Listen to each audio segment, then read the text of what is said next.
आज आपण सर्वांचा आवडता संपूर्ण भारतभर उत्साहात साजरा होणारा दिवाळी सण याबद्दल एक विशेष महत्त्व जाणून घेणार आहोत। दिवाळी फक्त दीप प्रज्वलनाचा सण नाही, तर तो विजयाचा आणि अंधकारातून प्रकाशाकडे वाटचाल करण्याचा प्रतिकात्मक उत्सव आहे। नमस्कार। प्राचीन कथेनुसार दिवाळी हा सण का साजरा केला जातो हे आपल्याला कळून येतं। दिवाळी हा सण मुख्यतः 5 दिवसांमध्ये साजरा केला जातो। प्राचीन कथेनुसार दिवाळी हा सण 2 कथांशी प्रामुख्याने जोडलेला दिसून येतो, तो म्हणजे महाभारतातील पांडवांशी आणि रामायणातील श्रीरामांशी। या दोन्ही कथांचा संदर्भ एकत्र केला तर आपल्याला दिवाळी हा सण विजयोत्सव म्हणून साजरा केलेला दिसून येतो। तर या पौराणिक कथा कशा आहेत ते आपण जाणून घेऊया। प्राचीन कथेनुसार दिवाळी हा दिवस पांडवांच्या महाभारतातील विजयाशी संबंधित आहे। तसेच हा सण आपल्या जीवनातील अडचणींवर मात करून यशाकडे जाण्याची शिकवण देतो। दिवाळी हा पांडवांच्या जीवनाचा आणि अंधकारातून प्रकाशाकडे वाटचाल करण्याचा प्रतिकात्मक सण म्हणून मानला जातो। त्यांच्या वनवासातून सुटका आणि विजय प्राप्तींचा आनंद साजरा करण्यासाठी दिवाळीच्या दिव्यांचा उत्सव हा भारतीय परंपरेत एक महत्त्वाचा भाग आहे। पांडवांच्या वनवासाची कथा महाभारत या महाकाव्याचा एक महत्त्वाचा भाग आहे। ही कथा धर्म, न्याय, संघर्ष आणि आत्मसंयमाचे दर्शन घडवते। महाभारतातील सर्वात महत्त्वाच्या घटनांपैकी एक म्हणजे द्यूत किंवा द्यूतक्रीडा होय। कौरवांचा दुर्योधन पांडवांचा मोठा द्वेष ठेवणारा होता। त्याने पांडवांना नष्ट करण्यासाठी एक योजना आखली। शकुनी दुर्योधनाचा मामा आणि एक कपटी चाणाक्ष खेळाडू याच्या मदतीने पांडवांना जुगार खेळण्यासाठी बोलावले। युधिष्ठिराला हा खेळ मान्य करावा लागला, कारण त्याला धर्मानुसार राजाच्या आमंत्रणाचा स्वीकार करणे भाग होते।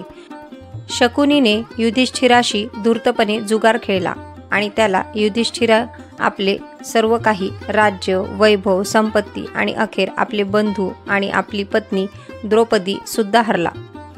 जुगारात हरल्यानंतर द्रौपदीचा कौरवांनी सार्वजनिक अपमान केला, ज्यामुळे पांडवांचा आणि कौरवांचा संघर्ष अजून तीव्र झाला। हरल्यानंतर पांडवांना 12 वर्षे वनवास आणि त्यानंतर 1 वर्षाचा अज्ञातवास भोगावा लागला। अज्ञातवासात पांडव ओळखले गेले तर त्यांना पुन्हा 12 वर्षे वनवास भोगावा लागेल अशी ही अट त्यामध्ये समाविष्ट होती। वनवास सुरू झाल्यानंतर पांडवांना अनेक कठीण प्रसंगांना सामोरे जावे लागले। वनात राहून त्यांनी आत्मसंयमाचे आणि धर्माचे पालन केले। त्याचवेळी त्यांनी विविध प्रकारच्या शत्रूंशी लढा दिला आणि आपले कौशल्य आणि शौर्य सिद्ध केले। वनवासात त्यांची भेट अनेक साधू संतांशी झाली, ज्यांनी त्यांना धर्म, नीतिशास्त्र आणि अध्यात्माचे धडे दिले। द्रौपदी आणि पांडवांनी वनात आपली सगळी सुखसुविधा सोडून कठोर जीवन स्वीकारले। वनवासाच्या दरम्यान एकदा पांडवांना तहान लागली आणि त्यांनी पाण्याचा शोध घेतला। युधिष्ठिर वगळता सर्व बंधूंनी एका तळ्याचे पाणी प्यायले आणि ते बेशुद्ध झाले, कारण त्या तळ्याच्या यक्षाने त्यांच्यावर प्रश्न विचारण्याची अट घातली होती। अखेरीस युधिष्ठिराने सर्व प्रश्नांचे योग्य उत्तर दिले आणि आपल्या बंधूंना पुन्हा जिवंत केले। यक्षाचे प्रश्न आणि युधिष्ठिराची उत्तरे यामधून धर्म, न्याय आणि माणुसकीचे गूढ स्फुरते। वनवासाचा 13वा वर्ष म्हणजेच अज्ञातवास त्यांनी विराट नगरीत घालवला। पांडवांनी आपली ओळख लपविण्यासाठी विविध भूमिकांमध्ये आपला जीवनक्रम सुरू केला। अर्जुनाने बृहन्नला नावाच्या नर्तकीची भूमिका केली।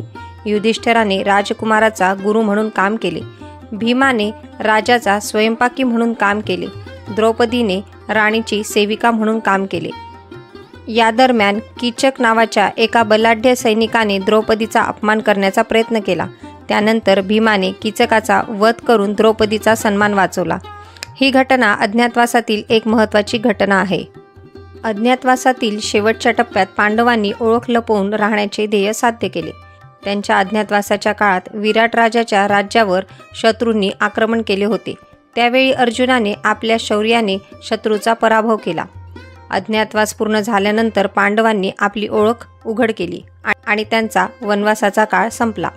अज्ञातवास पूर्ण झाल्यानंतर पांडव हस्तिनापूरला परतले आणि त्यांनी आपले राज्य परत मागितले, परंतु दुर्योधनाने राज्य देण्यास नकार दिला। त्यानंतर अनेक शिष्टाईचे प्रयत्न झाले, पण दुर्योधनाने कोणत्याही प्रकारचे सहकार्य करण्यास नकार दिला. अखेरीस हा संघर्ष महाभारताच्या युद्धात रूपांतरित झाला, ज्यात पांडवांनी कौरवांचा पराभव केला आणि आपले राज्य परत मिळविले. वनवास आणि अज्ञातवास पूर्ण झाल्यानंतर पांडव हस्तिनापूरला परतले तेव्हा त्यांचे अयोध्यासारखे स्वागत करण्यात आले. लोकांनी त्यांची परतण्याची प्रतीक्षा करत आनंदाने दिवे लावले आणि दीपोत्सव साजरा केला.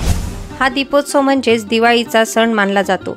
महाभारतात विजयादशमी म्हणजे दसरा हा पांडवांच्या विजयाचा दिवस म्हणून ओळखला जातो. त्यानंतर त्यांचे हस्तिनापूरला परतणे आणि त्यानिमित्ताने केलेला दीपोत्सव हा दिवाळीचा शुभारंभ मानला जातो. पांडवांनी वनवासात अनेक संकटे आणि परीक्षांना तोंड दिले. वनवासातून परतल्यानंतर लोकांनी त्यांच्या विजयाचे आणि शौर्याचे कौतुक केले.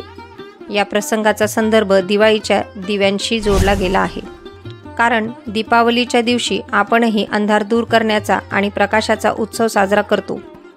पांडवांचे हस्तिनापूरला परतणे म्हणजे त्यांचे राज्य पुन्हा मिळवणे आणि एक नवे समृद्ध जीवन सुरू करणे.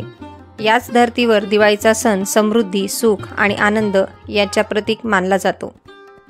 तर अशा प्रकारे दिवाळी हा फक्त दिव्यांचा सण नाही, तर पांडवांच्या विजयाचा आणि अंधकारातून प्रकाशाकडे वाटचाल करण्याचा प्रतिकात्मक सण आहे. हा सण आपल्याला शिकवतो की जीवनातील कोणतीही अडचण असो, आपण दृढ निश्चयाने आणि सकारात्मकतेने त्यावर विजय मिळवू शकतो. तर आज आपण इथेच थांबूया. धन्यवाद.